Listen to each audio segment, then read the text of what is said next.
You have the book called Are You With Me in your library right now. It's a book on grief, like how children can process grief. You might want to take a second look at it or maybe not look at it at all. The reason I say that is because the woman who wrote it ostensibly wrote it because she was dealing with grief with her kids. Their dad was killed, died in his sleep. And so she wrote the book and then went on TV to promote it. And all of a sudden, as it turns out, she's actually been arrested and charged with his murder. That is Kouri Richins, Utah Mama 3. Here's some of the stuff that the police found. Apparently, Kouri sent a text to somebody named CL asking for fentanyl, quote, some of the Michael Jackson stuff, to be specific. And that wasn't the first time. Her devices showed that she bought pain medication from that friend CL at least 3 times, about $900 in fentanyl twice she purchased. The night before her husband Eric died, she made him a Moscow Mule, she says, and she went to sleep in the children's bedrooms because one of them was having a nightmare. And then she says she went to check on Eric around 3 a.m. and he was cold to the touch. But the medical examiner said he died by ingesting 5 times the lethal dosage of, you guessed it, illicit fentanyl. So that whole business about going on Good Day Utah, well, you certainly would have to see that clip to believe it. So here you go.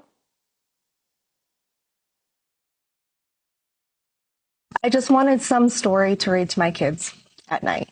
And I just could not find anything. I couldn't find anything that really, suited them or helped them find comfort and peace. And so, I was like, let's just write one. Joining me now is one of the reporters that conducted that interview with Kouri, Saray Chin. Saray, it's kind of surreal, pardon the play on your name, but what was your reaction when you heard about the arrest?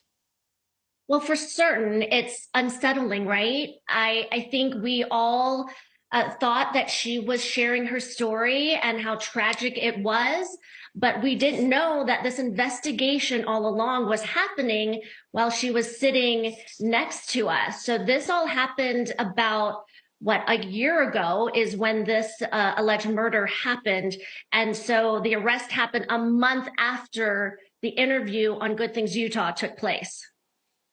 So can I ask you, did you get any spidey senses or any weird feelings about the interview? Did she act in a weird way? Did anything not sit right? So, we get so many people who sit next to us on our set day in, day out. We have a 2-hour live show on lifestyle. And so, yeah, everyone processes their emotions and grief certainly in different ways. And she didn't show any emotion. She definitely seemed subdued and she kept her jacket on. And we did ask about her husband and what happened. And she said, he died suddenly, unexpected. We were shocked. And so I wrote a book and it seemed, okay, well, that's what you did. And we want to help you share your story and hopefully help other kids in the grieving process.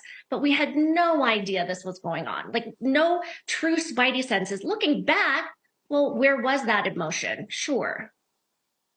I've got about 20 seconds left. What's next for her? Oh, well, she has a court hearing next week on Friday, so she is held without bond. But we just learned about her arrest yesterday. So again, that's kind of shocking for all of us to know that we welcomed her into our studio and this is what happened and played out a month later. I mean, it is an astounding story. I mean, it's a good story as well for Good Things Utah because it's, you had the story first, it turns out. Saray Chin, thanks for being on with me. I appreciate it. You got it. Take care. Thank you for watching.